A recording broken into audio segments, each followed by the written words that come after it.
Hey, this is Mike from J&M Reviews, and today I'm reviewing the MGA Entertainment Dream Ella Car Cruiser.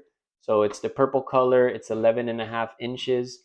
It's pretty big, so it's a nice big car. You can see it's still in its packaging. Uh, has has the characters there with the dog and Ella there in the car. So you can see this is how it looks like in the back. I can get a little closer. This is the side of the packaging. So it looks pretty cool. So you can either take out the character, you can take her out of the car or leave her there, whatever. And then this is what it looks like on the bottom.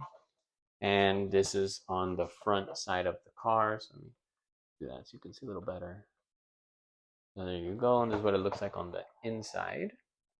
So yeah, so it's very nice, a little heavy, plastic, but looks nice. The window shield is nice. Everything looks pretty cool. So yeah, so for a young girl, you definitely would enjoy this. And yeah, hope the review is helpful.